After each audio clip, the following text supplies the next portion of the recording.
KOMU8's Max Diekneite looked through years of zoning laws and found a surprising loophole that developers might be taking advantage of. The loophole developers are using dates back nearly 30 years and wasn't created with high-density housing in mind. I spoke with people on every side of this controversial issue and found some interesting information on what might happen next.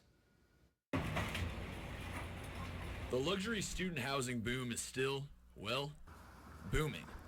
And right now, there's nothing anyone can do to stop it. There's really nothing that stops them. They build it, they fill it, and then they sell it, and they take the money and leave our community. But how did we get to this point? I looked into Columbia's zoning laws and found a loophole nearly 30 years in the making. In 1988, the Columbia City Council passed Ordinance B358-88, lifting almost all zoning restrictions in Columbia's Central Business District, now known as C2. C2 covers all of downtown Columbia and a few neighborhoods north of town. Thanks to this ordinance, building owners in that area can pretty much do whatever they want with their land. I look back at the minutes from that meeting. The council expressed a desire to attract young professionals to live downtown above existing structures, so they lifted a number of key zoning restrictions. One local business owner says she is shocked the city council let this happen. If in fact even the city council cannot even shut this down, it seems to me they've created kind of a monster, and it's eating everything. But a member of the Columbia Historic Preservation Commission says this wasn't the council's intention.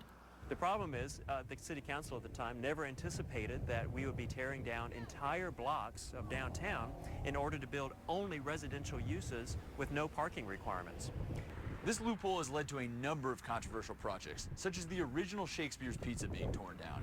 In this past month, Casablanca Mediterranean Grill, Britches Clothing, and Quinn's Bar and Deli all found out that they would have to close up shop. Just last month, the city council was faced with the decision of whether to let Fields Holdings LLC, a California-based development company, demolish Quinn's and Britches. Mayor Bob McDavid asked a question that shows how powerless the city is. So what happens if we don't like the apartment building and we vote down the plat? There is potential liability on the part of the city. Representative Carl Scala was the only council member to vote against the platting measure. But just so that I can go to sleep tonight, I'm going to vote no. They may not have much power now, but the city council is trying to change Columbia's zoning laws. They paid Denver-based Clarion Associates $150,000 to draft a new set of laws. Clarion released several comprehensive reports on potential changes, including new architecture and parking guidelines for downtown apartment complexes. But the zoning overhaul is behind schedule, and Scala expects developers to take advantage of that. There's lots of solutions in that zoning overhaul that we have yet to adopt that may address some of this, but that's 6 months on down the road. And in that 6 months, we could have more of these proposals. Allen says the small businessman is being betrayed in downtown Columbia. It's a real problem.